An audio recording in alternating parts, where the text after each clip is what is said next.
Actually, let me just do a proper intro. Good morning, good evening, good afternoon, and welcome everybody to Zelda ALTTP Randomizer race.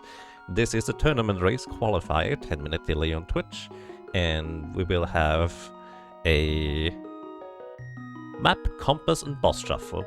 Map tells us what the dungeon reward is going to be, crystal, pendant, etc. Compass will tell us what the boss is going to be in the dungeon. So if we find a compass of a dungeon, we can go into the dungeon, open up the map and check. And boss shuffle means that, well, Trinex could just decide to be in a room where he normally isn't. So we would need to maybe get an ice sword in order to clear Eastern Palace, stuff like that. Either way, we're gonna begin in just a few minutes. I'm going to see how we'll do. I did a little bit of practice beforehand, and let me tell you, I feel like I should have done a lot more practice beforehand, so let's see how this is gonna go. Alrighty, we are off to the races. So this does not have any hard item settings, so we will be able to get armor, multiple bottles, and stuff like that. And this time I'm not forgetting to pick up the sign, because I need to defeat one enemy in order to get the tree pole item. So this is one kill, which means we get the tier 1 triple, and it is arrows today. Alright. We don't have a bow, so this is not terribly useful, but hey, who knows, maybe it might be later. So I like starting here in bigger races, because I go for consistency, and having a higher chance of getting bombs or money beforehand is nice. So that is the compass for Desert Palace. Is this the... Uh-oh, this is Key Sanity Tracker I'm looking at. There's the Moon Pearl. I need to switch over to the proper tracker. I did not reset the tracker. Uh-oh. Did I close the tracker? Oh, this is awkward. Thankfully, I already still have this thing mostly open. Alright, we got a Moon Pearl. What else did we get? We got a compass for the desert, I believe it was. Once again, compass tells me what the boss is. Alright. And we need to kill a few enemies. Okay, that guy didn't go down, that's fine. That's 1. 2. 3. I did get hit, so once I defeat one more enemy, we get a different triple. And it's just a piece of heart on the ledge, which means we don't have to worry about Aghanim outside of getting to the Dark World via Aghanim, that is. Which is always a possibility. Alrighty, I need to close my other setup here. Sorry, this is a bit of a, oops, scuffed layout for now. I hope this you didn't see anything questionable. Alright, we get our first map. What is it gonna be? Tower of Hera. Alright, so Tower of Hera is dependent. I like to just immediately check as soon as I get the map if I'm in the correct light/dark world area to be able to immediately see what we're gonna get. Did I kill another enemy? I hope I killed another enemy. I did not kill another enemy. Alright. Is awkward. Alright, good. Good.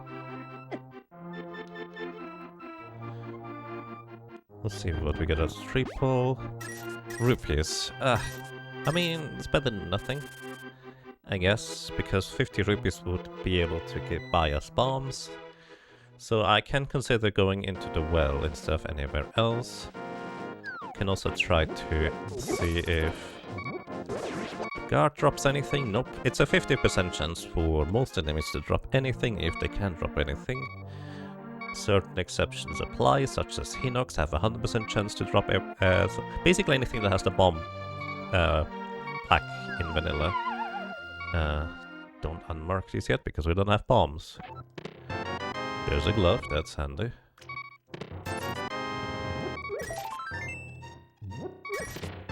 Oh my goodness. Eastern Palace map though.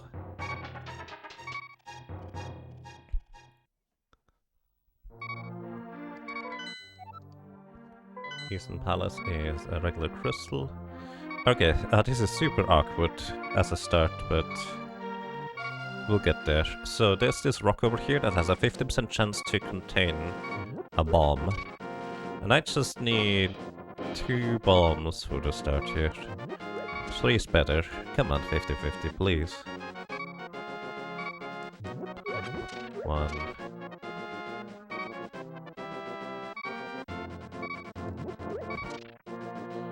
That is 1 in 4 so far. 1 in 5. 1 in 6.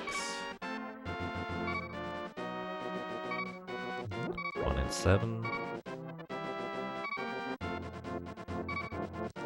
2 in 8. Alright. I've seen worse.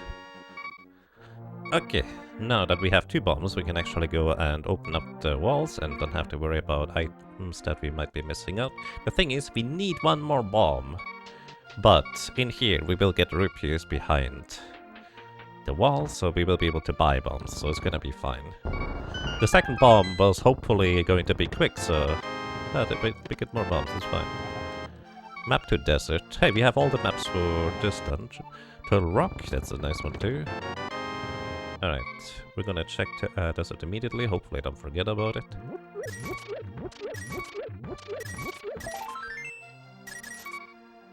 Map to desert. And map to Total Rock. Check desert immediately. And it's a crystal. You know, if I... Well, obviously I don't know because it's randomized, but... If I just check this a little bit later, the map that is, it would have been so much more efficient to just check all 3 Light World dungeons in one map opening, but you don't get the maps that early often. Often you don't get the maps until... well, you don't get the maps at all. So this is a super awkward start, holy cow.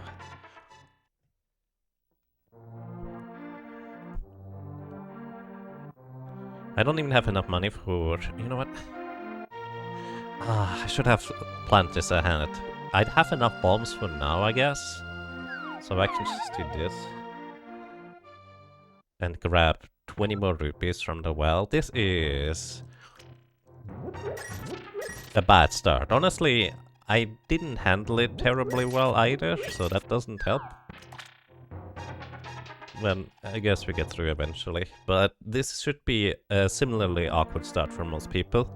Some people will probably decide to just, hey, expensive bombs, to go back through here later. And or, well, maybe they went in here and just get 300 rupees and they don't have any money problems anymore. Who knows?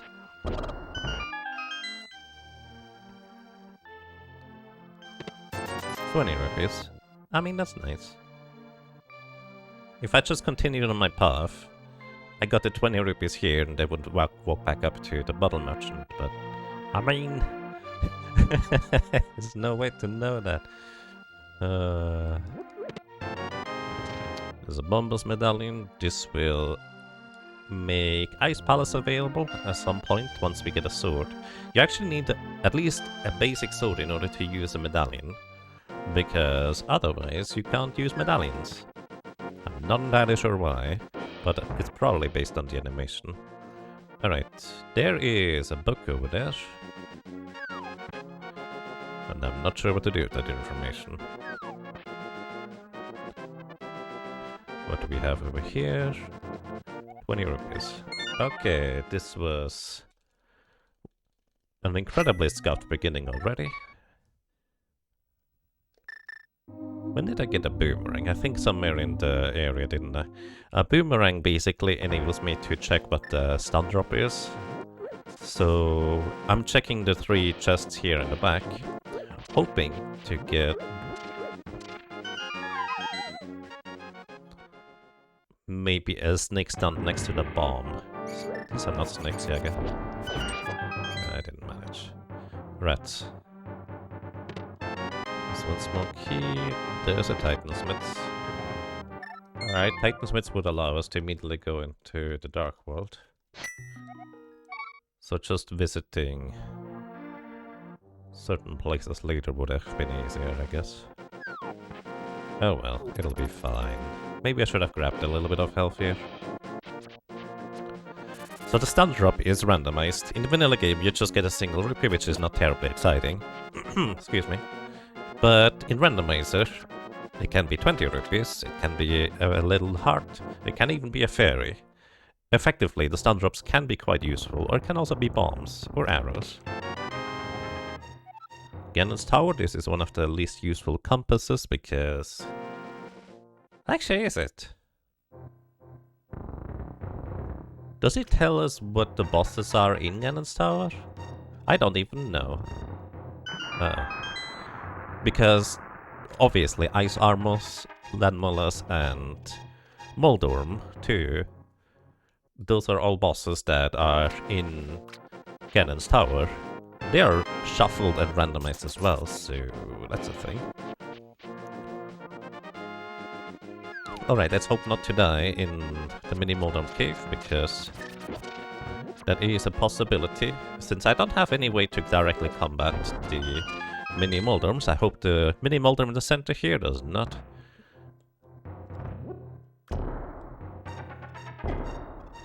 Are you serious? So, this could have gone even worse. So this is not the worst. By the mini Moldorm deciding that it's going to go from the center towards the right where I was standing, which is what happened in my practice run. Ah, a lot of money. That heart actually is really nice because right now we only have... Well, we had 2 hearts. And these green little crabs, they deal 2 hearts of damage. So... Oh my goodness. I'm trying to not get hit, so I don't die. That's the short version. Oh my goodness. The rust is definitely showing. Like, there's some ways you could do this better, but the randomness has not been too terribly kind either, to be honest. So there's that too. This rock has a 50% chance to get us a bomb. It did not get us a bomb.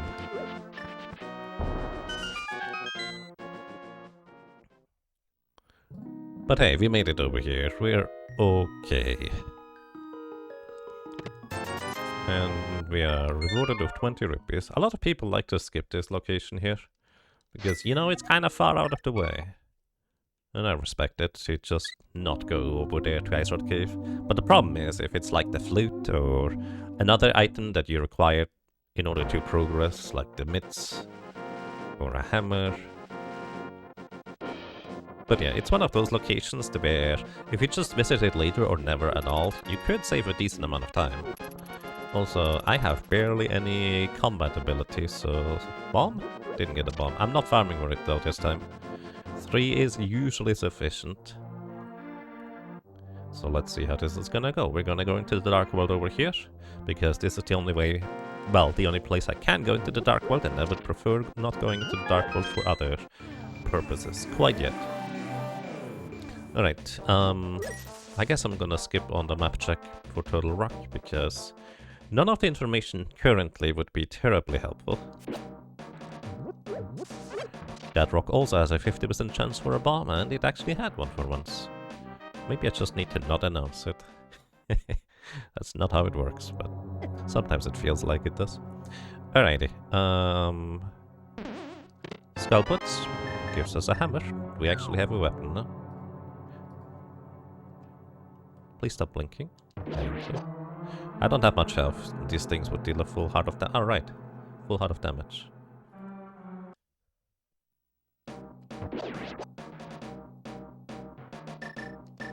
I still haven't checked what the stun drop is, and it is single bombs.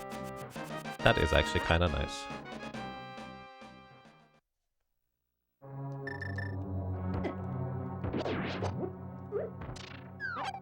Alright. That still hit him. I didn't expect this to hit him.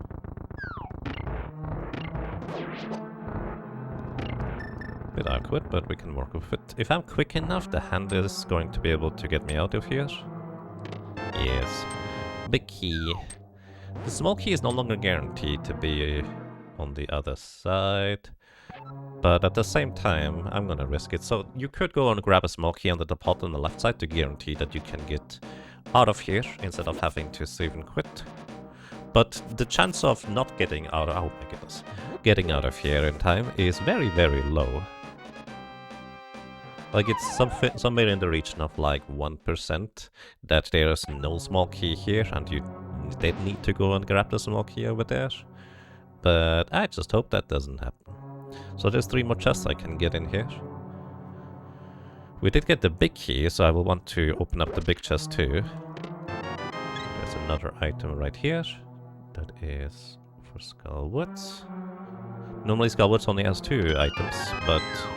well, 2 non-dungeon items, but because map and compasses are shuffled, those are considered to be part of the shuffle as well. Alright, there's a small key. I did save a little bit of time. And there's another one. It used to be that this small key was guaranteed to be here, but that's no longer a guarantee. Alright, let's hope the little thing here does not get in my way. Are you serious? This is so unlikely. That's just mean. You know what? I actually don't have enough health to bomb jump across and then survive, so I will take a death warp. But I want to go out and back inside here. Because if I don't...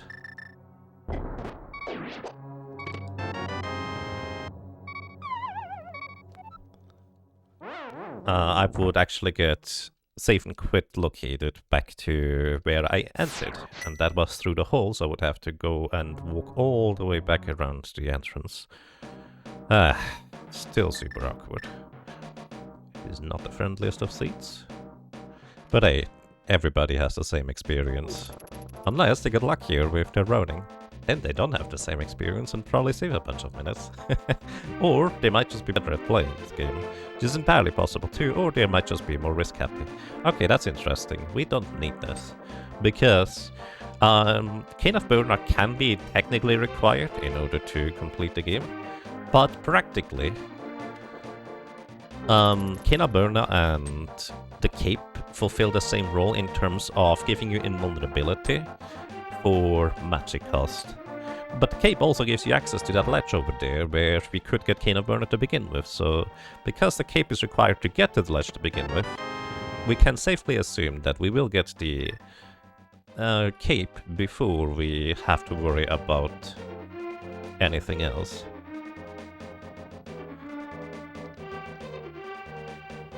So the question is, in boss shuffle, you can immediately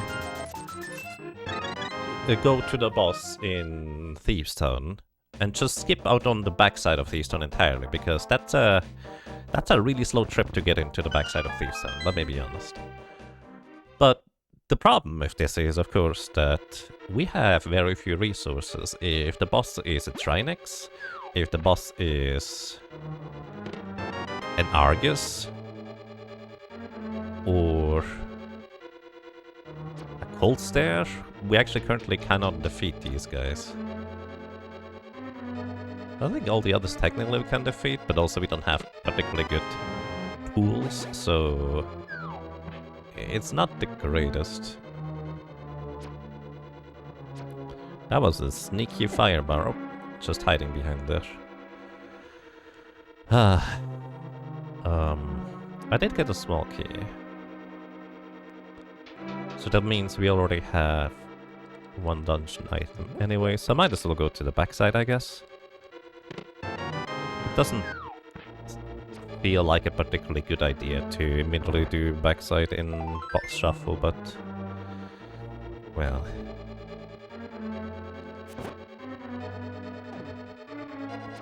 I have not particularly many tools at my disposal right now.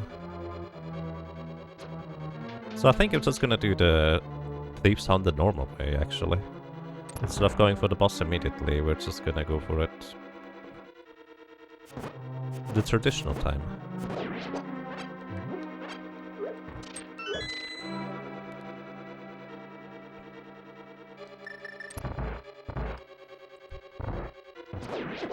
Ow. Trying to not get hit because these corridors are, well, pretty dangerous for low HP, low armor. Most things deal at least 1 heart of damage, if not more. And we got through actually surprisingly well. Try to be fancy there. You can just stay in between the spike and then keep walking. But not today. Alright.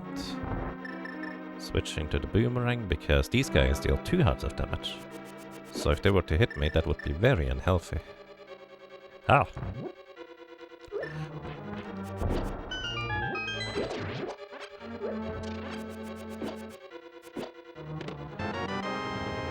Wait, I did not need to bomb the floor open. That was just pure force of habit, but we have a sword, so that's nice. Because the reason why you need to open the floor is because blind requires it. But even blind, even if she is in her default location in this dungeon, she will already be in the boss room, so you don't have to worry about that part. That was just force of habit, basically. Also, that was a lot of damage already.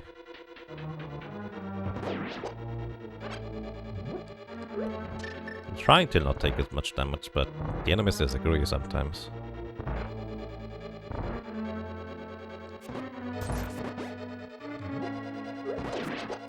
Sometimes when you pick up these hearts here with a boomerang or a hookshot, you get twice the amount of hearts restored, because you basically... so that's an armor upgrade, which is very nice. Basically, you get the heart restored from the boomerang having the heart on it, and you get the heart restored from picking up the heart that is flying towards you from the boomerang, because technically those are 2 different entities. So the boomerang tells you, hey, you should recover a heart. And the heart that you just pick up from the boomerang, bring it closer to you, also tells you that you should pick up a heart. Alright, we have all the items here. Let's see what the boss is. So I actually can technically do cold stare now. This is not a cold stare. So we have an Argus here, which we cannot do.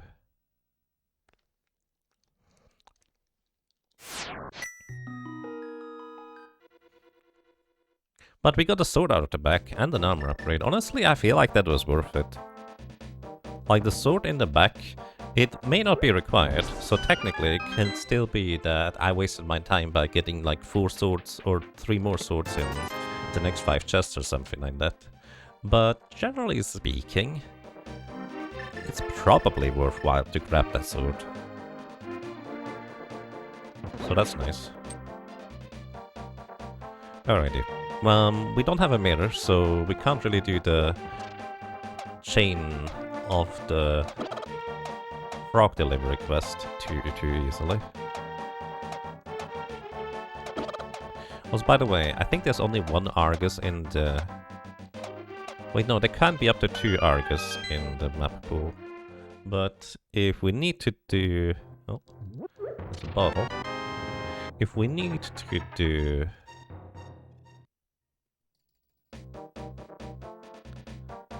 Thieves Town, if it's not a pendant, if it is a crystal, then...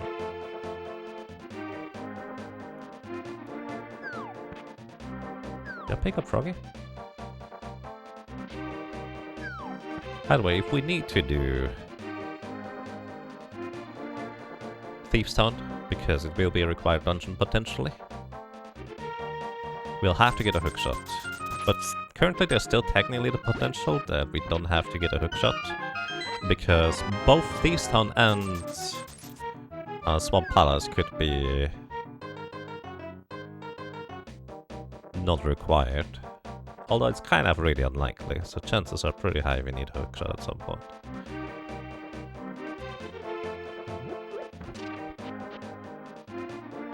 So we're gonna grab Froggy. So the thing is, we have to save and quit in order to bring the smith home, but this is technically in logic. You can do this. This is no exploits, no glitches. nothing out of the ordinary aside from a really long walk. So let's see how this is gonna go. We can also just continue going over to Palace of Darkness and Eastern Palace. That is also an option. There's another bottle. I like bottles actually. I think those are kind of neat. Because you can fill them with all sorts of useful stuff. I would like to get a bugnet soon. That would be lovely. We don't have that many bombs, but thanks to the stun drops being bombs, we can relatively easily generate more. Alrighty, we get come up to Hype Cave. Not that hype anymore traditionally, but originally in some of the earlier iterations of the randomizer, Hype Cave used to have just a ton of progression in it, more or less at all times. At this point, it's more or less just kind of what you expect it to be in terms of how much it can have. Pulse of Darkness, Sword,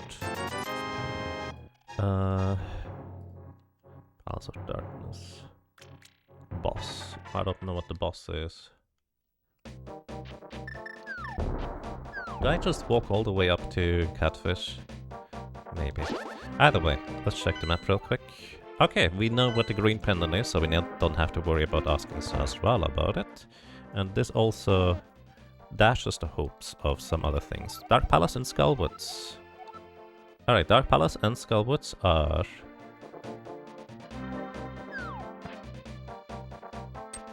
the red crystals, so we will need those in order to continue. And for Dark Palace, I would like to have better equipment to go there, as well as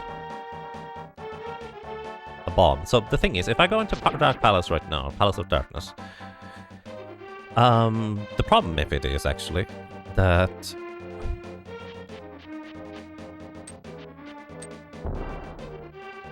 I would lose Froggy, because you need to have Kiki following you in order to get access to the interior of Odd. Let's see, there's only one item or thingy we don't know yet. So Palace is... okay. It's not this one. There's only one... once we know the last pendant location, I think we're basically in the know as to which dungeons we need to clear. Ginotaurafera and Turtle Rock are pendants. So let's see how this is gonna go for the remainder.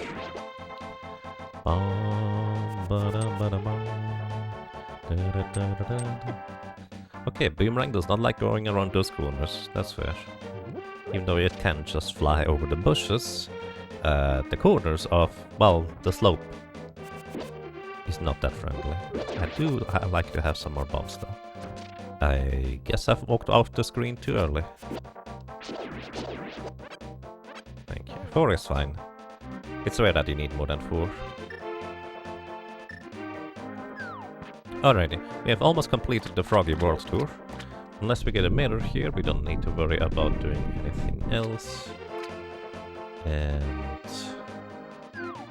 ooh, that's a good find. That is a really good find.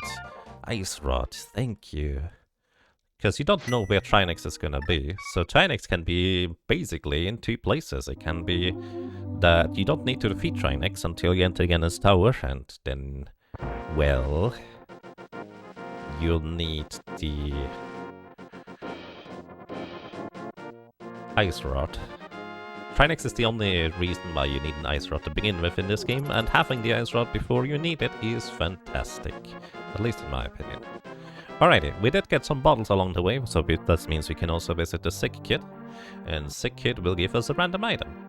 Which one? We don't know, that's why it's random. But because we are delivering this Smith back home anyways, might as well go in here. Now the question is, do I just go ahead and complete the blue chest chain? It's a little bit awkward. We could technically do it, but there's really not a whole lot of good places to go, let me be honest. Like, the next thing that I'm thinking of is going to Eastern Palace for the 3 items in Sahasrara's back closet. But let's do it. This is always the awkward part, because it is so slow to just walk all the way back over to the Dark World. All the way back over, and then just go and slowly deliver the purple chest. Without the mirror, without a flute, without boots, without a hookshot. But at the same time, all of these things can be in the purple chest, so... if I were to visit this way later, and have to walk all the way back here to do this, that would be even slower. Now the big problem is... what I normally do is I play for consistency, so I just consider, alrighty, if I were to have to come back later, how much of a time loss would that be? And usually the conclusion is that, well, I might as well just do it now, because I'm as close as I'm gonna get, unless I get other progression. And this is one of these awkward grey areas where I'm kind of losing or investing a lot of time to just do all these things very slowly. Sure, it would be slower to come back later, but the probability of finding something that would speed this up is not too terribly bad. So, yeah. Worth noting, we do have a book inside the library, so if we get boots, we would be able to complete Desert Palace. Actually, not complete, because we don't have a fire source, neither a lantern nor the fire rod. But we could do everything else.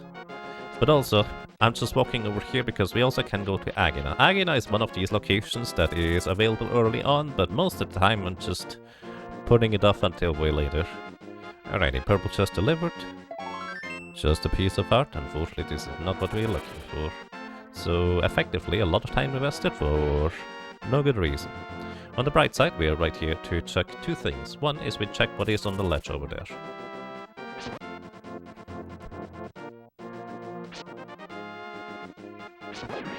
And it is just bombs, so we don't need to worry about those anymore. So we couldn't get these items on the ledge over there, but...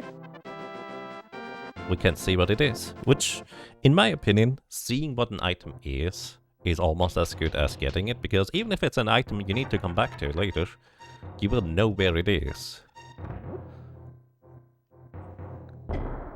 The only awkward part is when you could just come back slightly later in order to get stuff. Ay. I don't want to go into either Eastern Palace or Palace of Darkness, because both of them I don't have the bow in order to clear. So... I guess we're going over there anyways for now. We can also check what is on the like Hylia Island. We can't get the item because we need both the mirror and the flippers to get it. Technically boots and mirror works too, but that's kind of a more awkward setup and not in logic. On the bright side, we don't have to go back to Lake Hylia Island, so we just slowly walk over to Sazrala here. Normally you could also ask him what the Green Pendant dungeon is, but in this case we already know that it is Turtle Rock by checking the map earlier, so we don't have to worry about that for now.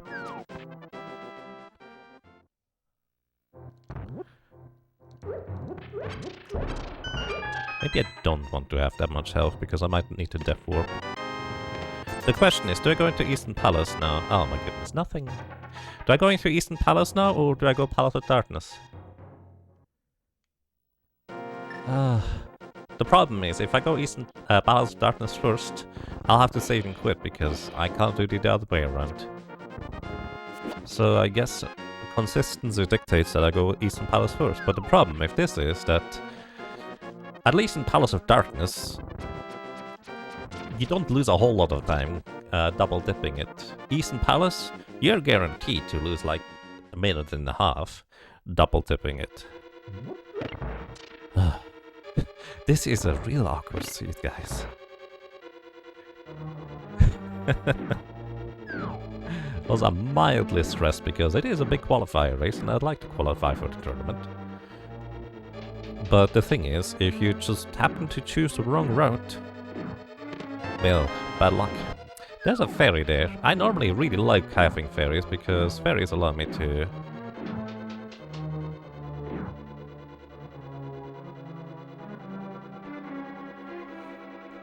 survive. But the problem is, I will want to Death Warp out of here, so I kind of don't want the ferry right now, to be honest. Unless we find a mirror in here, which would be very handy. So that was one item out of Eastern Palace, probably should start marking those. 50 rupees, that is 2 items. We don't, by the way, don't have enough rupees required yet in order to go to Zora. Zora is technically another location that's in logic, but also kind of far out of the way. You know what I should have done? I should have gone to Hyrule Castle first. I normally do this early on, but this case, I guess I forgot. That's very inconvenient. I thought it would have been faster, but my brain didn't react quick enough. So this is not too slow, I guess. That's another item. And here's the problem. I need to not walk all the way around to get the big key. And I know this is not going to be progression. Because we have to go through dark rooms, which normally require the lamp. You can do it without. And we will need the big key anyways. But later on we might have boots to speed up the process here.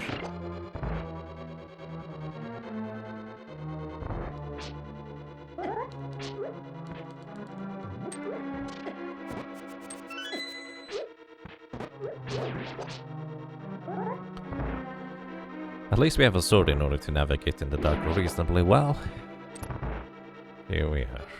Alright, I could grab a few more rupees.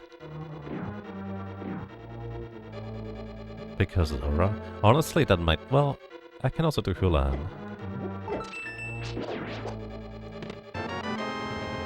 But I might as well grab the rupees here.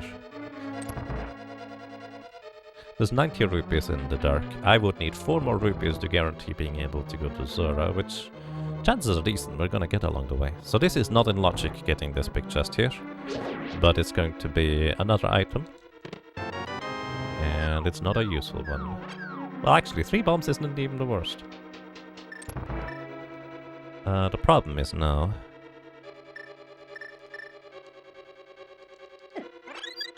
Ah, thanks, Fairy.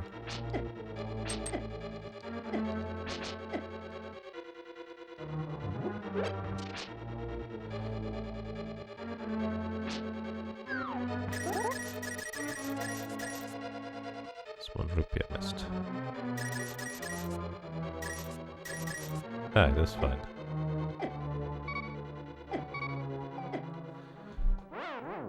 Ugh, actually, it's very much not fine. This takes forever to do anything because no boots, no flute, no nothing. Alright, this was an intentional death, by the way, to get back to the entrance of the dungeon, because getting to the warp portal over here is probably faster. Arguably, I could have just saved and quit and gone to Hyrule Castle instead. We'll see. Honestly, I feel like it was a mistake not going Hyrule Castle first. There are 3 guaranteed items that we can still get there, I think. At least the ones that are in logic. Oh yeah, also it's cost me 110 rupees to open up this, so I probably should have just ignored the 90 rupees in the dark room. Then again, technically speaking, Hula Hand would not cover for that cost, if I need to go to Zora later. Like, having the ice right early is nice and all, but...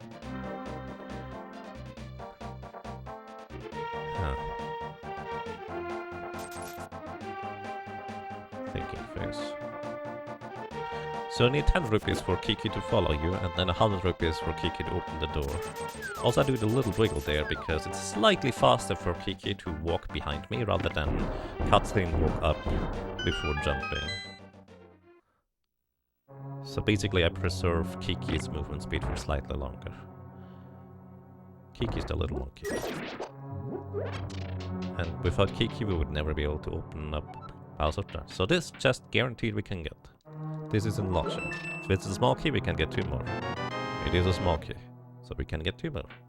So you need to get at least 4 small keys in order to logically have access to the backside, I think. Is that right? 1, 2, 3... No, 3 actually. 3 small keys to logically have access to the backside. There's 4 small keys in the front, but you only need 3 in order to guarantee by logic that you can get through the remainder of the dungeon. So let's see. Is one of the other fronts just here? And this is not a small key. Alright. This is one of two small, not small keys just in the front of the dungeon. Let's see what we find here. Flute. Alright, flute is in logic. The rest is not. Okay. So this was pretty much our progression right here. Probably. Actually, the flute doesn't really open a whole lot, does it? Hindsight. But on the bright side, we can go and check out what's over here. This is not in logic, because normally you need the bow in order to get past the red mimic. But there's other methods around. Basically what I'm doing here is I let the mimic look into the wall for one frame, and then look away from the wall, because the mimic actually can't technically walk through the wall as long as it doesn't recognize the wall is there. That's the short version. It has the power, it just doesn't know it. And once it's properly inside the wall, it just slowly slides backwards. So these are both guaranteed small keys, and also the chest on the left center are small keys. Now the thing is, we know we need to clear this dungeon at some point, so I am quite fine with just going in here and finding the big key anyways. It's slightly slower because I'm doing this entire thing.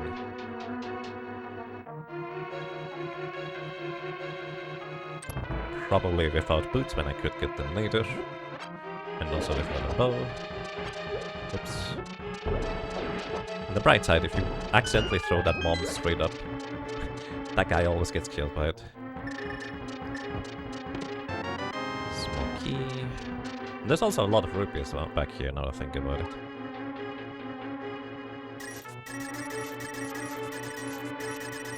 Trying to get up to 500. Oh, there's the chest.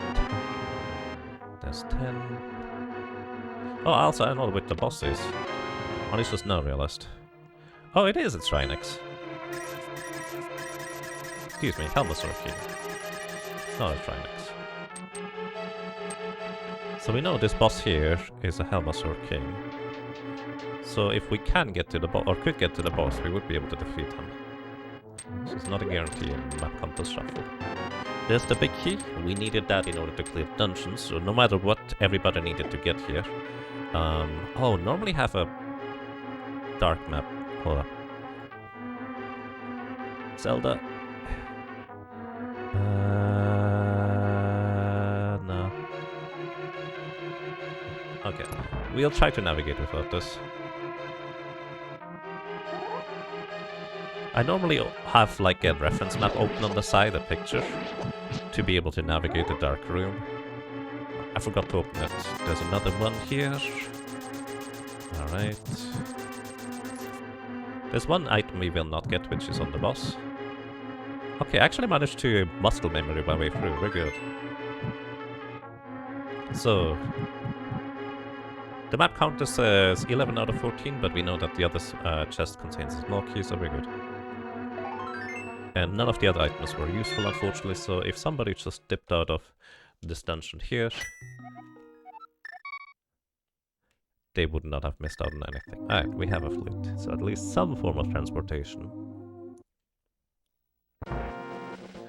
And the first order of business is going to be immediately checking the two items in near Misery Mire, as well as what the item is, or the medallion is, to get into Misery Mire.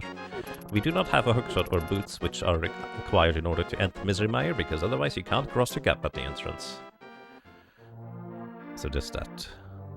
We do have enough money now for Zora, so that's nice. That is still in logic. And we can also just go up Death Mountain real quick if we want to do that first. But chances are we might get progression with the mirror, so going up Death Mountain we could just combine with having the mirror. Alright, we kinda. By the way, I'm switching items here twice real quick with Eleanor after the duck friend is gone, because then you can call the duck friend slightly quicker. The same would happen if you open and close the menu, but literally opening and closing the menu is slower than calling over the duck friend to begin with. Yeah. Or, well, waiting for the duck friend to be callable again. Ow.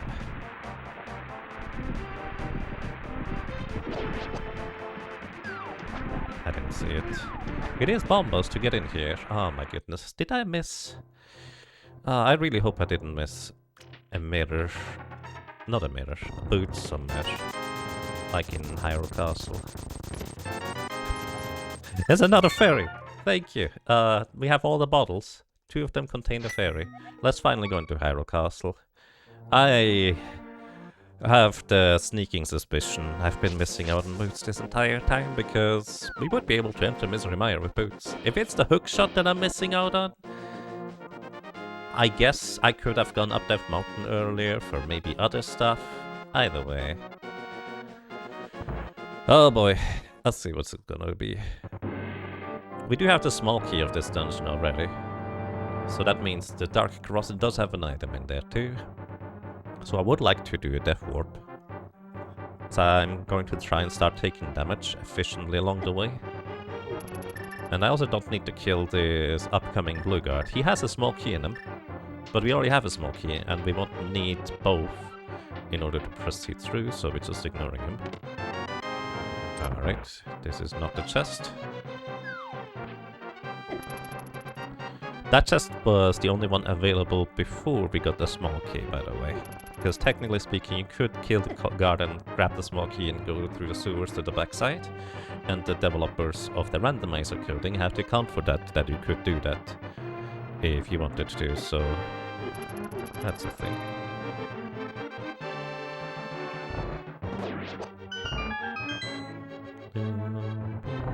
You always have to kill this guy anyways in order to open up the thing. Skullwoods. It would have been nice to know what the boss is in Skullwoods when we were there, but well, we'll see. No, I want to take a bunch of damage before killing the guard over there.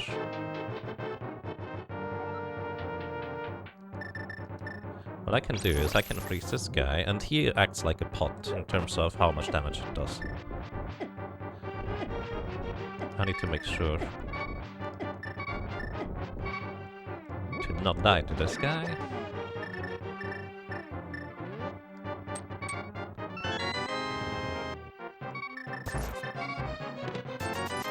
Alright. On the bright side, I didn't forget to release the fairy, so the thing is, this chest coming up is not in logic. So we would need either the fire rod or the lamp in order to have access to this. The fire rod works because there's torches in every single room leading up to the chest and inside the chest room. So with advanced item placement, this means that you would be able to light up all the rooms. But I don't have a lamp. But even if I had the fire rod, I would probably just light up the chest in the room coming up, because that makes navigation easier.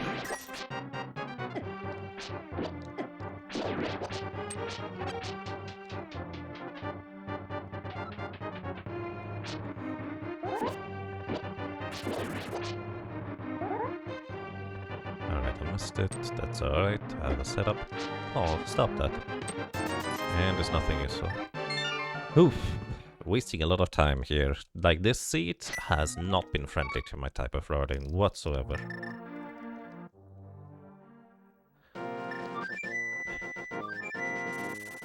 I think we go Zora first before we go Mutton. Because we finally have the monies. I'm bomb blasting myself over to... Oh, that was too far away from the edge. Bomb blasting myself close enough to the edge over there, which allows me to fake flippers. So I don't have flippers right now. Oh, missed it. Flippers you need in order to swim normally, but if you have... I'm gonna wait. Because this guy, if I get hit while fake flippering, I would potentially soft lock and I would have to save and quit, which would be less than desirable. Either way, going back in and out of this here allows me to walk on water. Hey, another fairy. And the magnets to catch our own fairies. So this is out of logic. We are not supposed to be able to get here, and we're walking on the water. This is a minor glitch that is allowed in this rule set. Basically, minor glitches are allowed. For the most part, it uses the speedruns, no major glitches rule set. That's a shovel. Really awkward location. So for the most part, we're using the no major glitches rule set. Also, I was still walking on water, which would be faster to get to King Zora, but if I get hit by anything along the way, I would just soft lock, and I kinda don't want to do that, because that would be a long way back. Alrighty, 500 rupees, and there's a shovel over there. That is super awkward. And a compass for our travels. I'm choosing all the wrong locations to go today, but such is the nature of Randomizer. Alright, up Death Mountain. There's literally one location remaining where we can possibly go to. And it's not the one that I'm gonna check first, because this one here, you need a lamp in order to rescue the old man. So what I'm doing here, I'm basically backtracking through the mountain cave that you normally ascend the mountain to in order to get up to the mountain in the first place in the original game. And in this room here, we would meet the old man who tells us that, hey, I'm lost, can you please guide me out of here? And then we accompany him. So we basically have the old man now trailing behind us, and we're almost out. This is one of the easier dark rooms to navigate if you know what you're doing. But that's kind of true for most of the things I'm doing, by the way. As long as you know what you're doing, it's not that difficult. Tower of Hera compass, so we actually will know what the boss is gonna be as soon as we enter it. And I'm pretty sure this is the last location here, unless I miss something. And that would be kind of really bad. I'm already starting to get really worried, because what if I miss something that I could have done? I don't have boots. 20 rupees up there.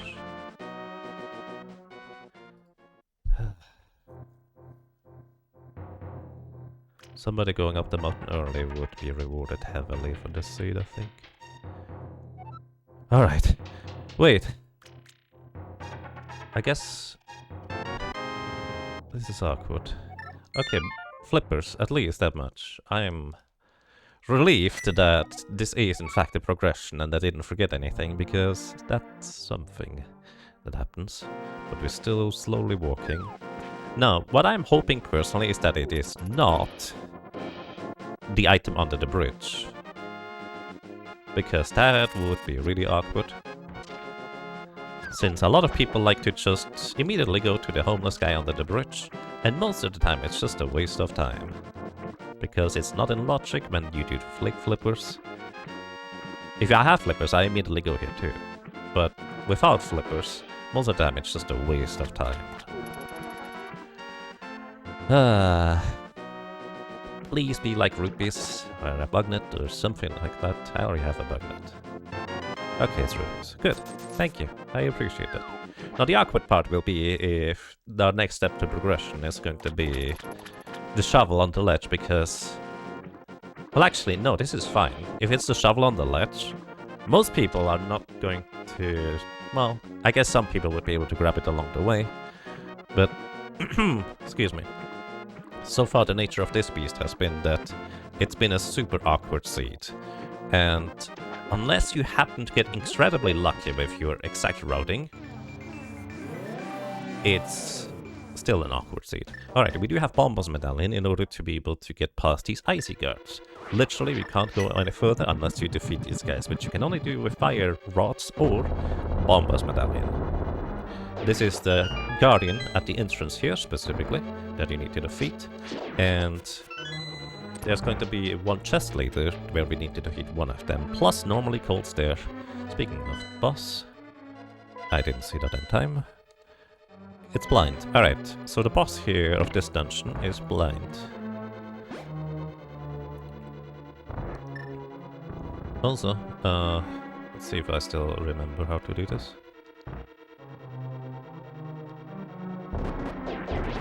I goofed.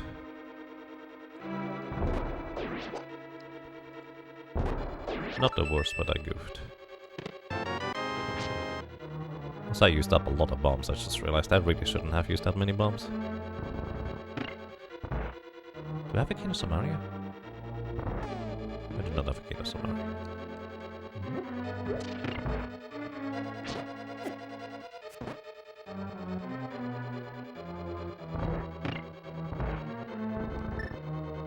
Okay, don't goof this one, Jager. I'm going to grab an extra bomb over here.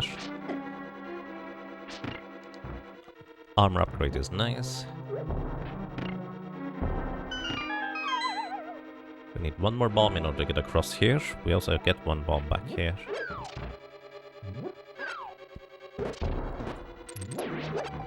Oh no.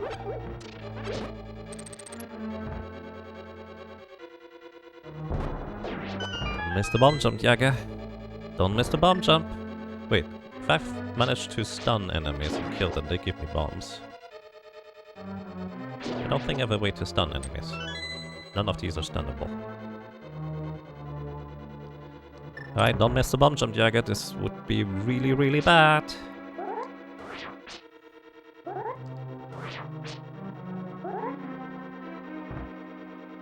Okay, this looks fine. I'm just being extra careful, waiting for the fire bar to move past. Alright, we're good. I do still need bombs, actually, to navigate this mess. Why am I doing this?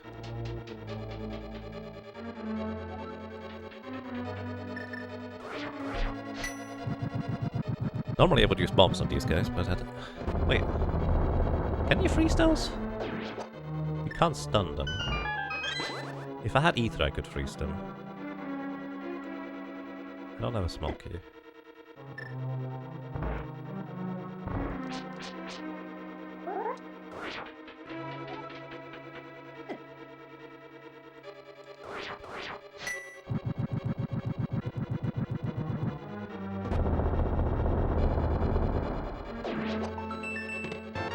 Boats! Alright. That allows us to enter Mystery Mire. Oh, this is a very seed. This is the seed of all time.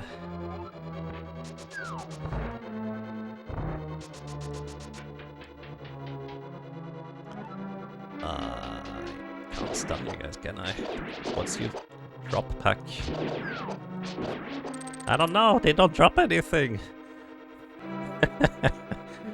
You know, some enemies usually drop something. I literally don't have bombs in order to do the bomb jump.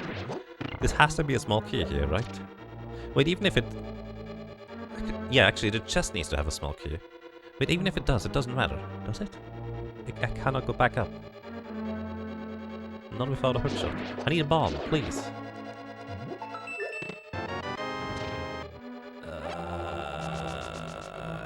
I guess we're getting out of here. Oh no. Well, actually, technically speaking, the stuff on the right side is not in logic. So I guess we're fine to just go to the boss. We're missing out on some chests here. Oh god, I goofed the bombs. Wait, that's a big prize pack. Please drop me something. Anything. Please, 8 bombs. It's the...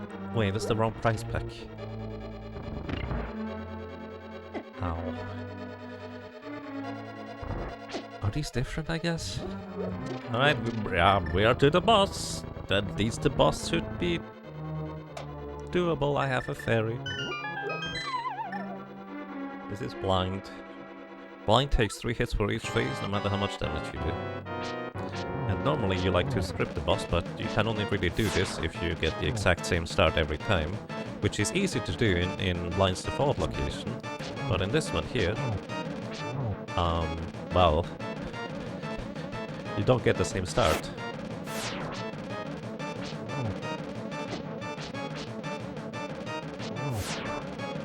Alright, that wasn't too bad. Alright, we are missing out on 3 chests in this dungeon. And the smoke. Does the game expect me to go back?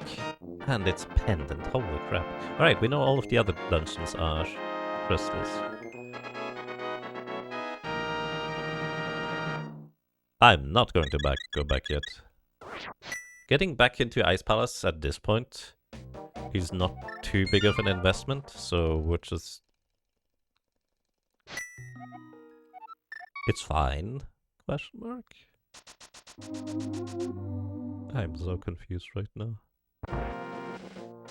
So we have access to a few no item locations, including a book in the library.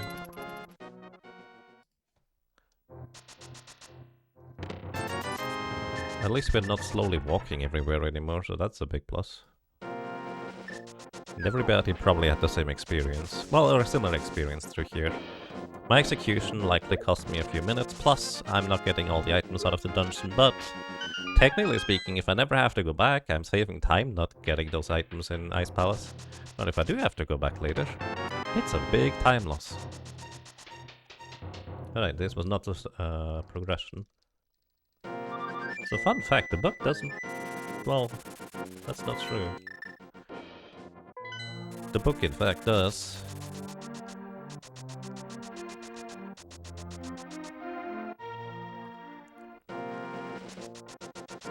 Now give me access to Desert Palace, but not the boss, just the remainder.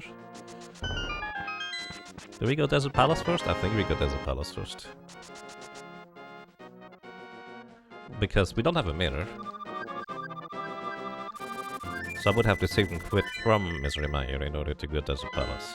The other way around, I can just get out and flute.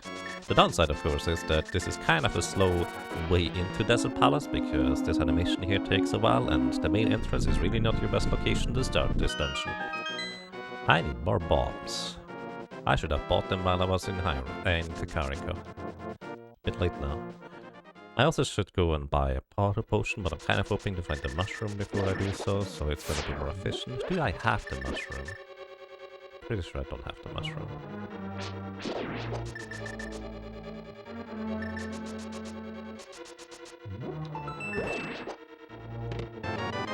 There's the big key.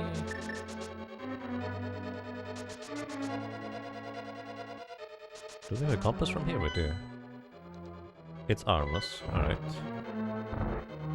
10 arrows, we really don't need those. There are bombs in this room? I don't remember there being bombs. It's just arrows. That's the small key. This one is pretty much guaranteed.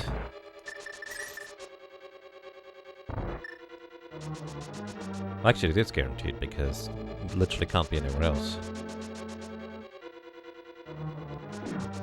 I should have bought bombs.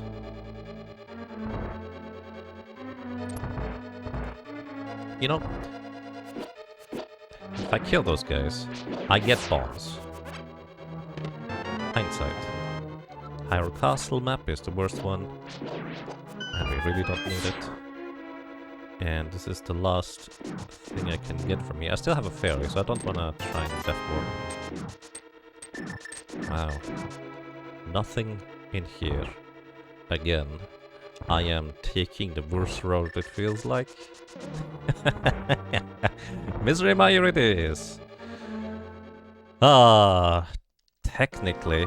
Ice Palace, by the way, is in logic. Like, sometimes I'm pretty sure hookshot is supposed to be required in order to get through Ice Palace, but most of the time it isn't, and in this case we got a small key from Cole's there, so I'm pretty sure the intended route through Ice Palace is to defeat the boss, and then go back inside, use the small key to go to the right side. I'm pretty sure that's the intended solution for the seed right now. If we were supposed to get something from the right side Ice Palace.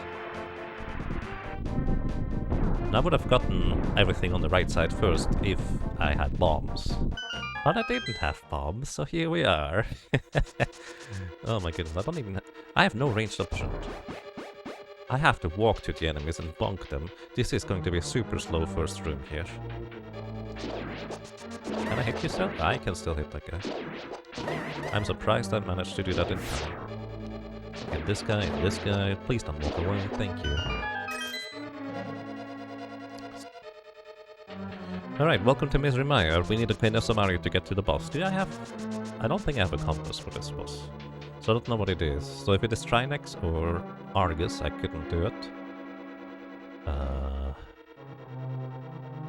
It's gonna be mildly awkward. There's a hook shot. That does open up a lot. I should have trusted my instinct and immediately gone Misery Mire. But the book kinda made sense too. There's the big key, which we need to find anyways. Wait, did I not grab the small key? I did not grab the small key, did I? Whoops.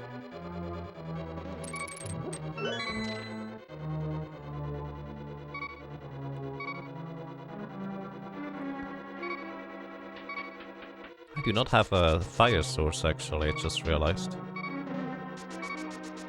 So I actually can't do the 2 chests on the left side. Man, this is a real awkward seat, so we just hit the button here and go back to the right. I would have run straight into that. Man, everything is in the void today. Thanks, Eric, I do appreciate it.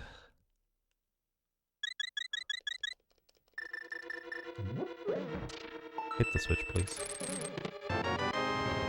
So there's 2 more chests we can get at this point. That is not. There we go.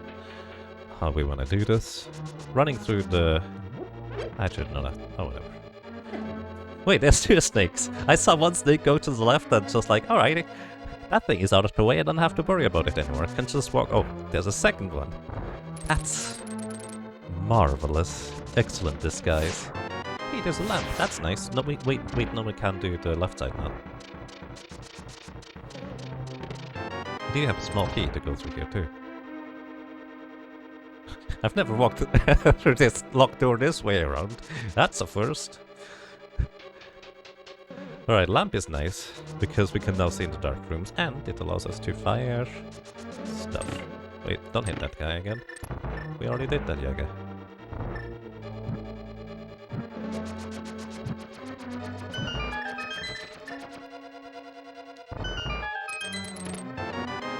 Another item here. The boss could have a small key, but I didn't pay attention as to how many items I got, so I just assumed the boss still has an item. Also, I can clear Thieves' Den now. That would be an idea. But we don't have an easy way out of the dark room, so clearing Thieves' Den right now would not be the best idea. It's actually guaranteed 1 item that I will be able to get, and the dungeon I need to clear. So I usually like to immediately go and do the crystal dungeons as soon as I can fully clear them. But the problem, of course, is that we don't have an easy way back. Similarly, I don't want to go do desert, because we are going to get the mirror at some point in this seed, because Swamp Palace requires the mirror to enter. Speaking of mirror, I'll need to save and quit from here.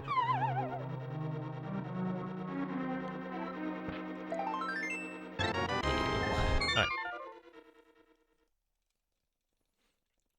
We go up Death Mountain, because we do have a hookshot now. We don't want to clear Tower of Hera if we can avoid it, but here's the catch. I don't know what will be required in order to clear everything. Wait, wrong way. Whee. I only have 3 bombs. No mirror either. The thing is, I kind of want to clear Tower of Hera before I do anything in the Dark World, even though the Dark World does have a bunch of quickly accessible chests. Because getting back to Tower of Hera is going to be really slow if I need to do that later. Oops.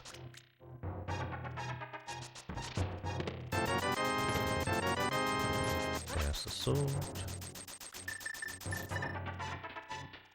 We still have full hearts. Technically we're missing like 1/8 of a heart, but for the purposes of sword beams we still have sword beams. There's a bow. Just 1. Compass to Misery Mire. We know what the boss is dead now, which is useful, and a mirror. Okay, now we do Dark World first.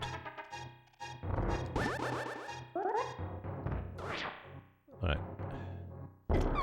Oh, come on. I picked up the rupee while it was still hovering, and that's what messed it up, and I was thinking about other things. Wait, am I in go mode? No, I need a Canis of Mario. I'm almost... Well, and probably a fire rod. Actually, no, I do need Canis of Mario and a fire. I need both. It's not really two ways around it. Okay, we're good. Now that I have the mirror, I don't have to awkwardly Death Warp anymore, so I can catch another fairy.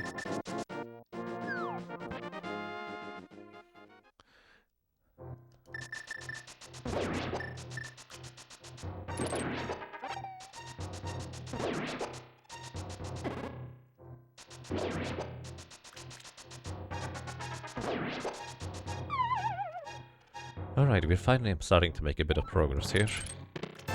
Next we go... clear swamp, I guess? Palace of Darkness, Eastern Palace, and Swamp. I think that's gonna be my goal. I'm gonna ignore Tower of Hera. I'll come back later if I need more items, but this is a really high item density right here that I don't want to postpone. Also, I don't have any bombs again. What the heck? This is a very bomb-poor seed. Despite the stun drop being bombs. Also, I might need at least one... Actually, okay, I might need at least 2 bombs, but I just goofed that because... Oh, thank you. Wait, no, Man, I'm goofing everything today. My thinking was, oh, I might need bombs in order to go through Hookshot Cave's back entrance to go to the floating island up there. But I already checked that the floating island was nothing useful, so I don't need the bombs.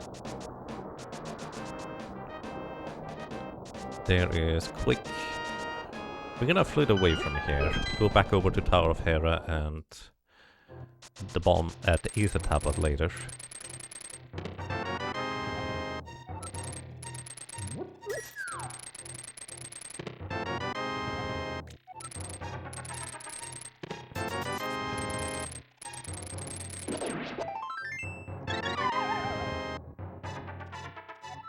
So we don't need to worry about getting ether.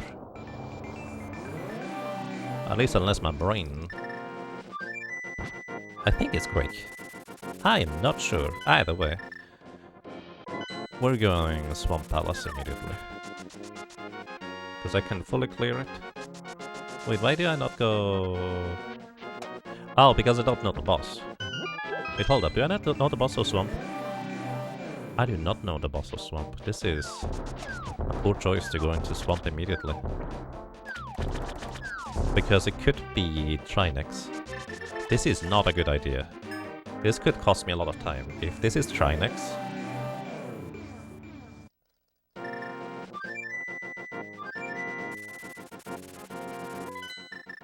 I think I'm better off just going over here instead. Because I know I can clear Palace of Darkness. That was a bunch of time wasted. Then again, I don't know Eastern Palace either.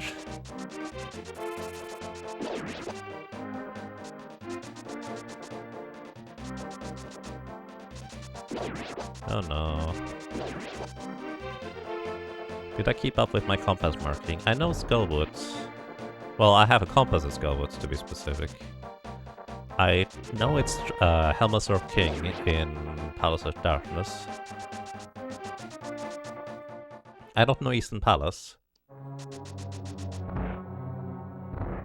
I don't think there was much of a way around needing to take some risks, so I might as well have taken some risks. Hello. In Swamp when I was already there in hindsight.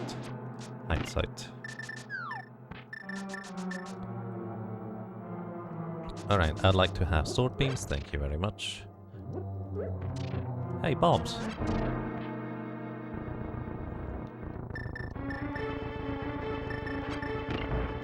So the reason, by the way, why you need a bow in order to clear Palace of Darkness, even though I can make these mimics go through walls, is because this statue over there requires an arrow to the eye. So I know I will be able to clear this dungeon. I don't know if I can clear Eastern. But I'm right here, so I'm going to go for it, I guess. I'm just hoping the fire rod is right in here. That would be kind of optimal.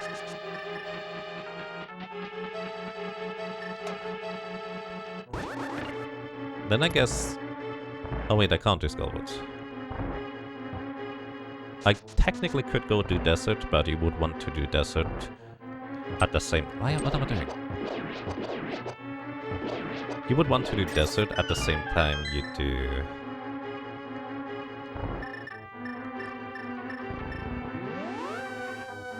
Mystery Mire. That would be better.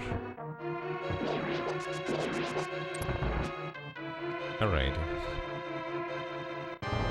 1, 2, 3, 4, 5, 6, 7, 8, 9, 10, 11, 12, 13, 14, 15, 16. That was 17? Why was that 17? It's alright.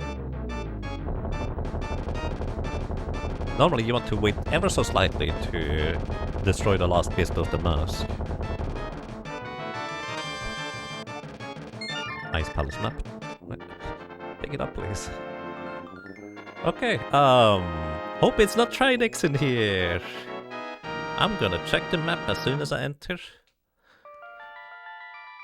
Because I don't trust my note-taking to have taken note of having gotten the compass of this dungeon here.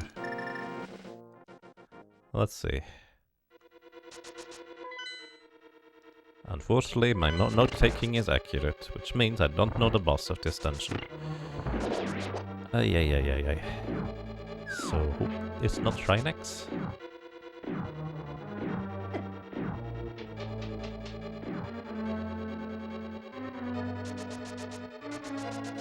I know the boss of Desert.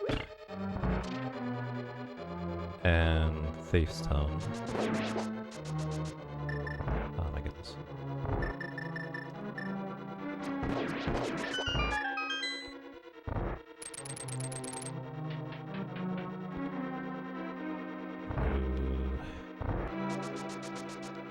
Brain is working. Slowly but surely. Use a boomerang for this room here.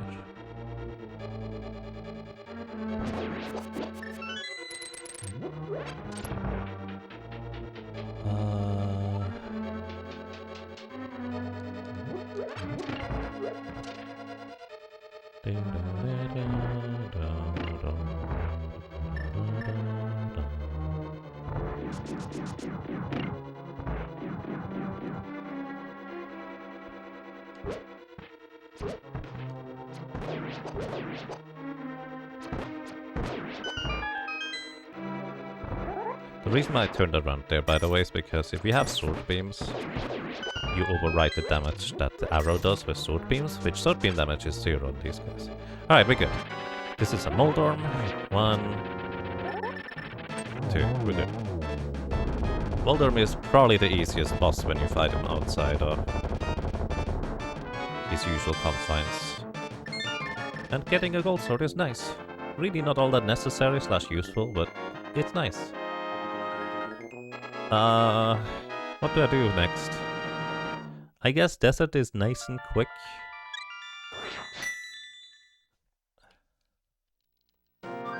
I just really don't want to dip into...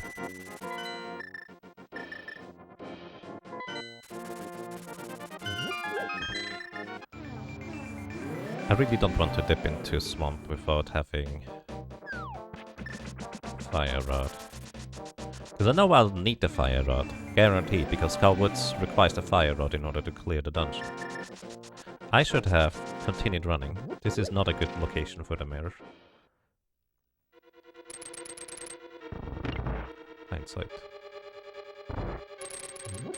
By the way, the reason why it says 4 out of 6 is because I did not pick up the item from the torch. I just saw the torch item was nothing useful and I left it there.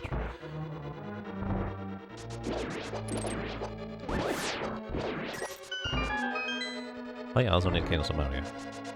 I need 2 items still.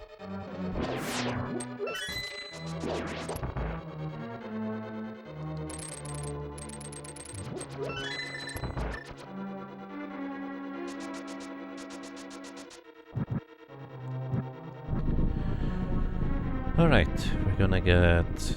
Oh yeah, this is... I was preparing mentally for a different fight here.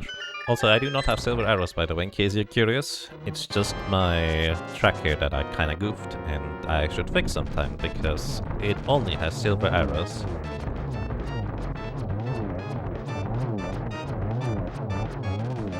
Oh. I keep forgetting the item spawns in the middle. Alright, we can do a quick check for Checkerboard Cave. And then we go Thieves' Town, beat the boss there. And this is why I should have had the mirror location closer, by the way, because now I have to run back to the mirror, and then back over to the right. If I just mirrored in front of the entrance, so to speak, it would have been much more efficient.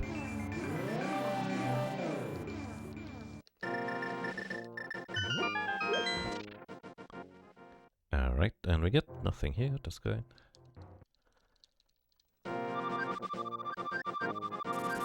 Thieves' Town it is. I accidentally did this one too many times. Do I want to go and check Cave 45 after Thieves' Town? I think I kinda do. And from there we could go to Swamp.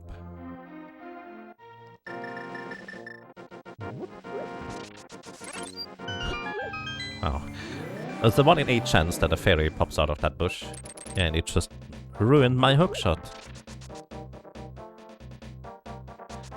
Which would normally save a tiny fraction of a second.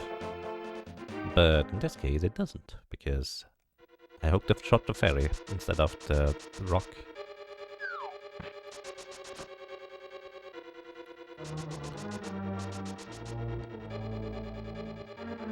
Fairies are mischievous. Very helpful, but sometimes up to no good.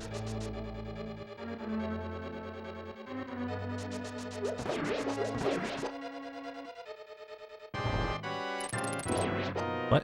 Why did you switch?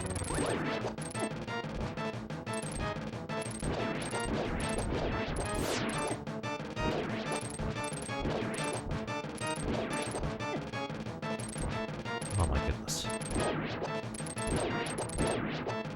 Completely botched that boss, and I get an extra cycle here too. Ah. You know what? I'm just not even going to worry about using the ice rod here.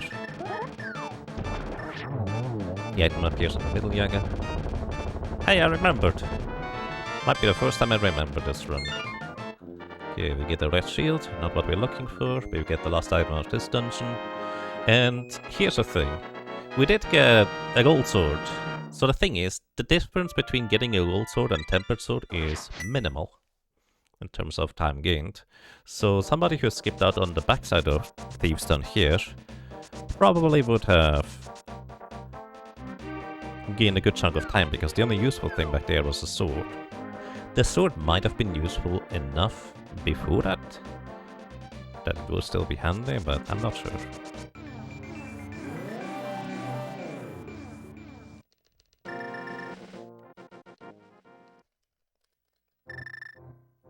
Alright, now we just... let's do it. As I said, in hindsight, I should have just immediately gone Swamp immediately, rather than postponing it.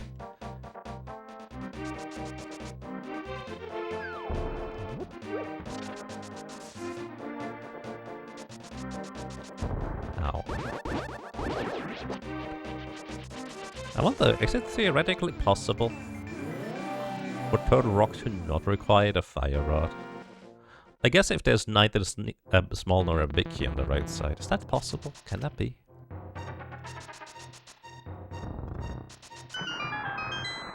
You can get all the way to the laser bridge. I'm not sure the small key distribution would make it possible. Beyond that in mind. Either way, welcome to Swamp Palace. Let me check the map. I did in fact mark correctly, meaning that I don't have the information on what the boss is.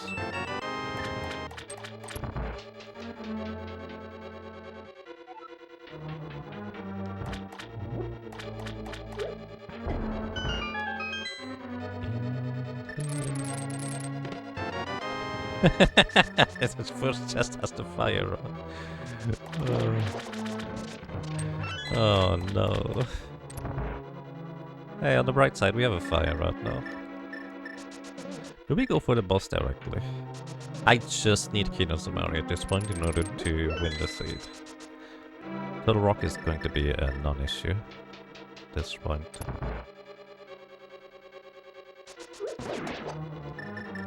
Please go in there.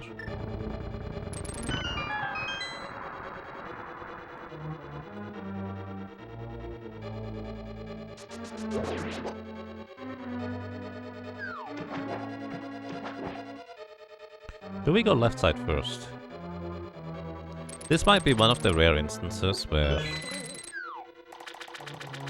going to the backside first is really justified, because Kinosamaria can be not in a whole lot more locations, so optimizing your chances here might be fine. Is this the one time I go to the backside first? I think it is. Alright, we go backside first. If we don't get Kinosamaru in the back here, we however will go back.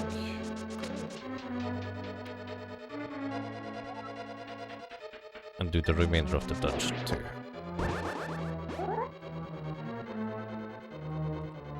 Which reminds me, hope it's not an ice palace.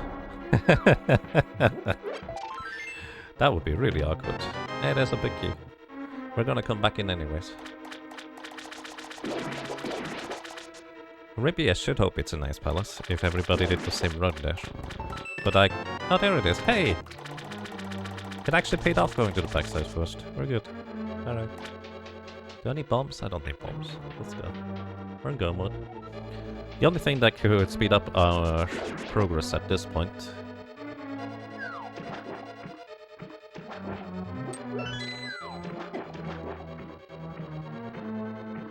would be silver arrows. Alright, what do we get? We get a cold stash.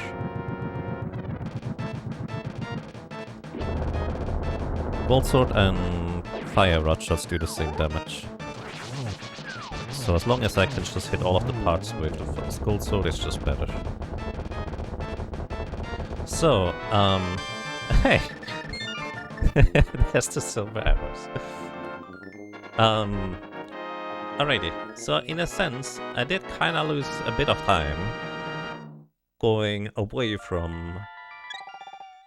Well, let's put it this way. I invested like 30 seconds to postpone Swamp Palace, so this is actually not that big of a deal. I lose a bit of efficiency by not being able to clear Misery Mire immediately with Desert Palace. I lose a little bit of efficiency having checked both K45. Okay, it's actually more like a minute. K45 as well as Checkerboard Cave. What else?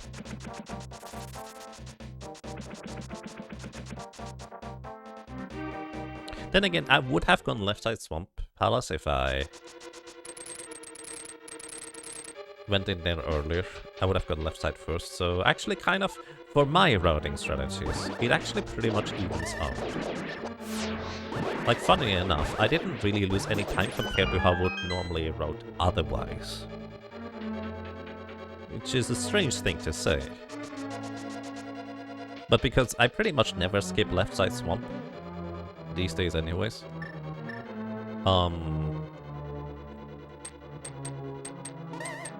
Me just kind of not doing left side Swamp this time, or more specifically planning on doing it slightly later, actually would have saved about the same time I invested checking other things. Actually, no, I probably invested a bit more time going for the other dungeons first and warping or floating away from where I was basically at the entrance of Swamp. That's alright. We do have a fairy in a bottle. We don't have a blue potion, but we have a gold sword. So we should be largely fine. We even have silver arrows. And... hey, we even get spooky. How nice. You know what? I should go and grab a potion anyways, because this is boss shuffle. It could be important.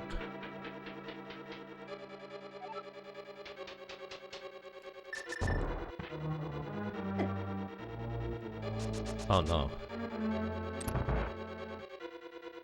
Okay, it's not Trinix. I was about to say, if this is Trinix, I might be in big trouble. Because I don't have much magic left. Because I did not bother going to pick up magic. This could have been really bad. Which actually does mean we are likely to find a Trinix on the ascent.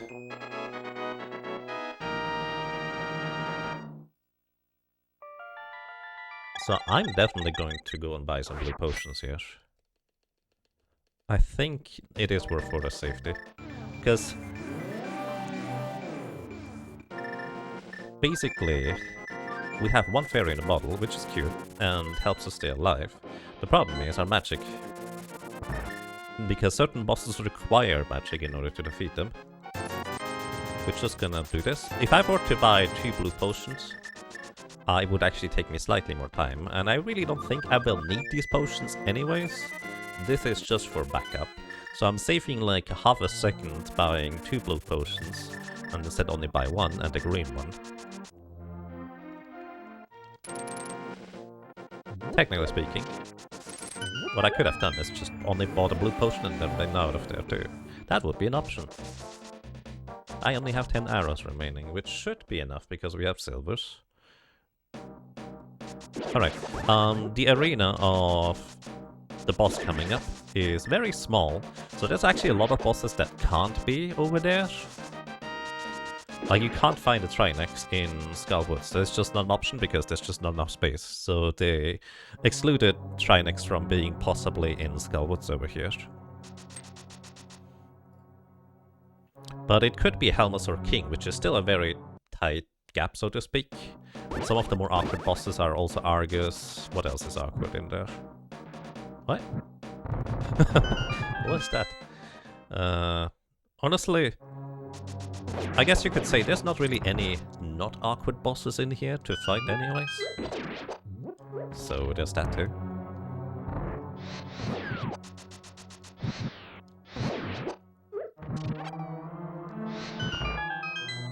Probably should have picked up the other pot too in case it's a cold stash. Actually, we're gonna pick up the pot over here.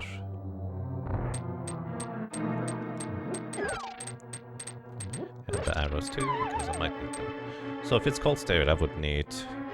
Oh, slam on us. Oh my goodness.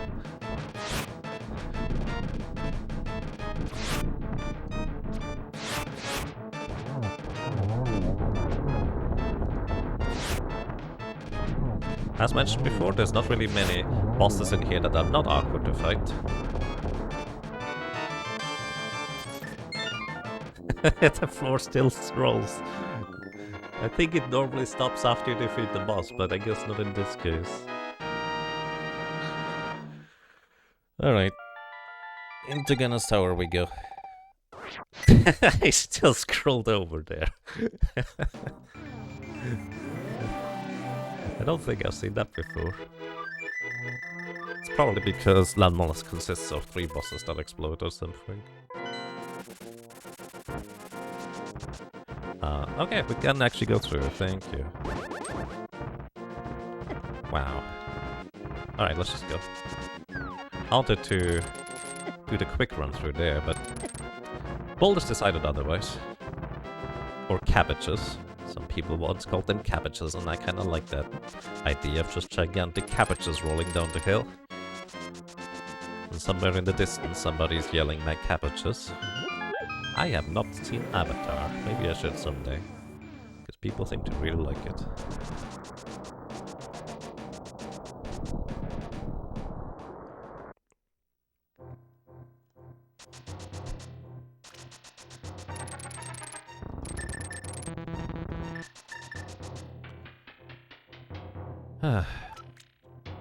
This was definitely not my best seed, but it's also not my worst.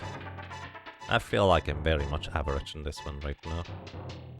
A bunch of questionable decisions that didn't really end up meaning anything, I think is the short version. We have as good of equipment as we can possibly have, so there's no reason to open up any additional chests as usual. Well, I say as usual, but in this case at least. Like, I think if I thought about it, I did not need to check what was in Turtle Rock. Actually, one thing I saved is I actually saved going into Tower of Hera as well as Bomba's tablet, so I saved a bit of time there. Although I would gain the information as to which boss is where, that might be valuable, because there can only be like 2 of each boss maximum, so I think there's still technically, from my perspective, I need a small key. That is not a small key. That's a big key already, number 1. From my perspective, there's still 2, all the bosses can still be in Ganon's Tower here. I don't know any better. Thanks for the small key. Always make sure you have 1 small key going up, because, well, if you don't, you might be getting stuck on a door.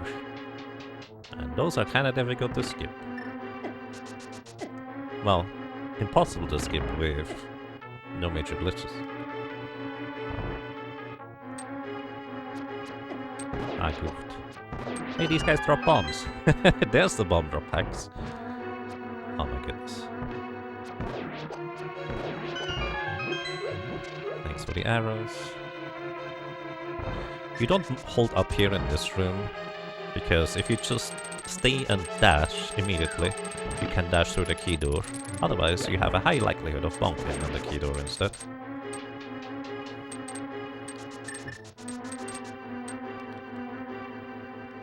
I switch over to regular arrows because they don't generate any lag. Then again, this is fine. That way I don't forget to switch them back. As you can see, that was a lot of lag there because of the sparkles.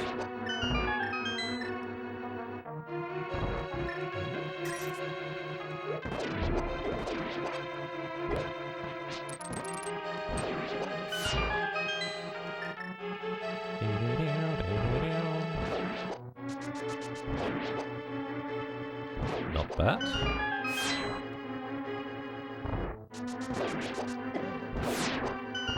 Not bad. Didn't need to get hit there, but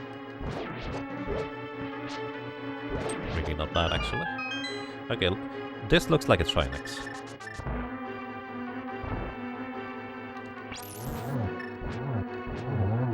The gold sword actually here probably saves a good chunk of time, because I only need 3 hits per head anyways. Let's see, do you ever stop shooting over there?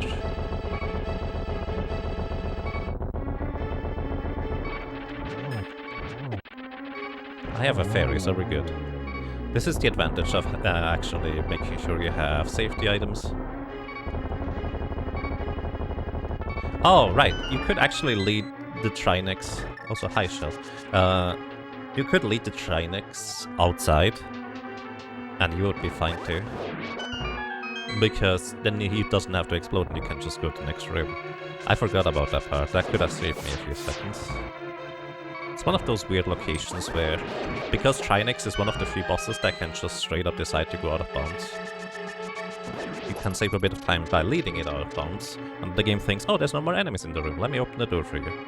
Kinda like it did with the red mimic the other time.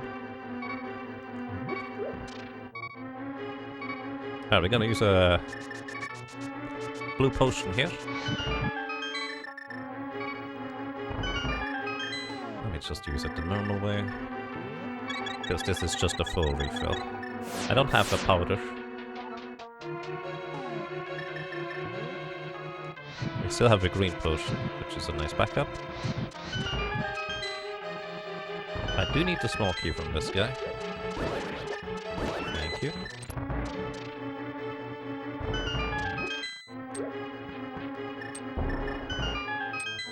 Let's see what boss we get here. And it is Cold Stare. Well, as I mentioned before, it's actually quite nice to have backup magic. I should have actually grab the full magic container. But I kinda goofed. Also, I just really don't want to fall down here, so I'm willing to face tank a little bit.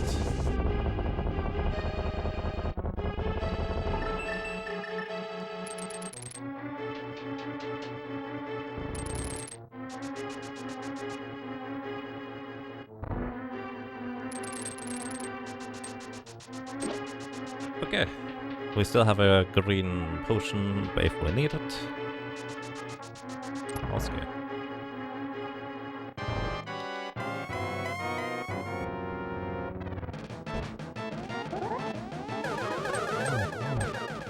Nice. Ah, I goofed that one. That could have been a double.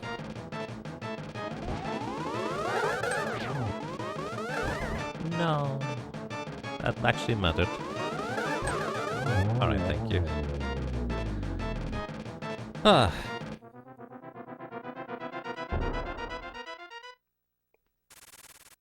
$140. Yeah, I'm probably like 7 or 8 minutes slower than the fastest racer, but I kind of expect this to be one of those seats where the field is really widespread, as opposed to the chat seat previously, which, if I wasn't as rusty as I am, would kind of benefit me more. Because I tend to do reasonably well with seats that send you all over the place, on average. I never tend to win them either though. 2, 3, 4, 5, 6. You only need 6 hits to go into phase 2.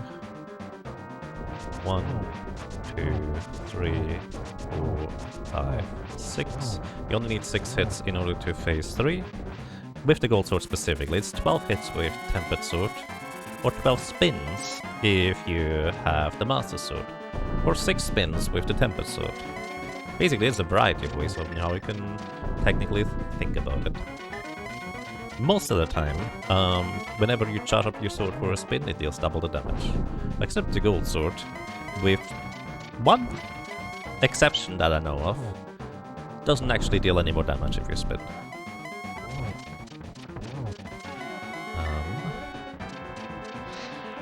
I goofed. Alright, this is why having the green potion backup is nice.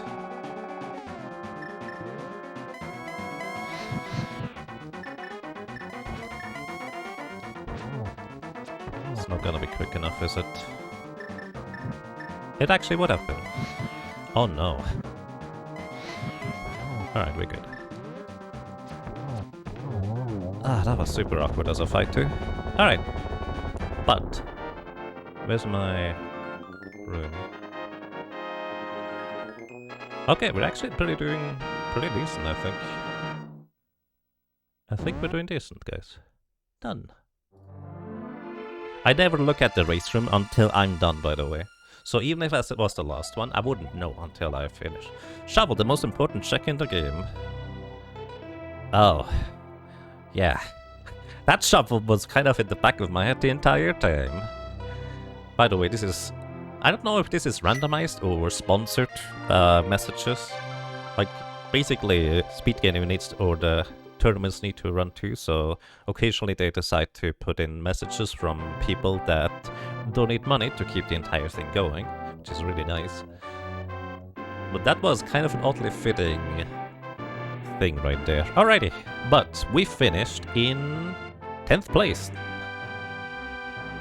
Some people actually just kind of squeezed in just in front of me. Well, actually, not that many. Alrighty. Skelly, or Skelly Bro, finished in first place with 1 hour, 32 minutes and 1 second. That was even faster than I expected. Skelly Bro is really good at this game, by the way. Like, I think he's one of those guys that... He started getting really good when I stopped playing, and now he is just probably one of the best ones overall. Homemade Beer, actually, pretty much the same story.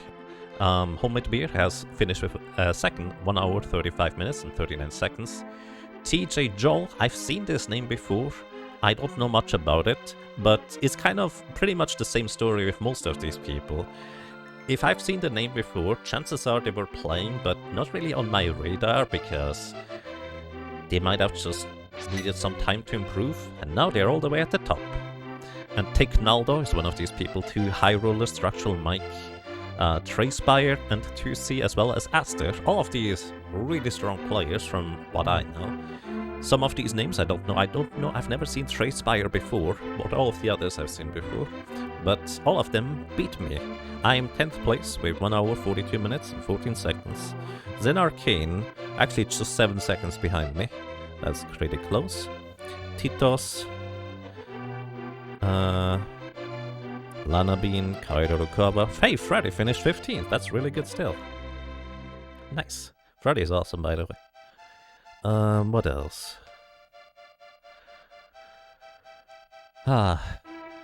Titos. Oh yeah, right, Titos is not Tito. Tito is one of the German runners. Quite a fun guy. Pretty friendly. Can recommend you watch him. And yeah. Also, PJ is still running too. PJ is crazy good at this. Vortex's Doom is crazy good. A0 is really good too. Random Tank here is really good. Scottish Brave is really good. Magna Hato is really good. Honestly, the names I recognize, all of them are really good. The others that I don't recognize, they are probably still pretty good. I just don't know them yet. That's kind of the way this tends to go. But yeah, everybody, I hope I didn't goof with the recording and everything else. I actually did record the previous game too, I just didn't upload it because I forgot to record game sound, so it would have been awkward. Either way, I'm gonna shut up, enjoy the rest of the credits, and for anybody who is live here, I think we're gonna be continuing Terraria right after this with Belhart. Terraria, by the way, we are playing the Zenith Seed on Legendary difficulty, and we're playing it upside down because it's an upside down seed. So we played it upside down with the Moon Lord Globe. It's a fascinating experience, and I have to admit I did underestimate the difficulty a little bit for the Legendary Seed. Like normally we breeze through Master Mode with all sorts of gimmicks and difficulties and challenge rules attached to it. But Legendary is a bit, well, more tricky than I expected it. But I have a plan and it's gonna be fun. Thank you everybody, and until next time.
Also, this is a special message just for the people who watch on YouTube.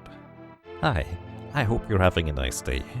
Please do take good care of yourself, and if you know somebody who would enjoy these kinds of videos, maybe tell them about it. I would appreciate that. Either way, I hope you have a good time. Take care.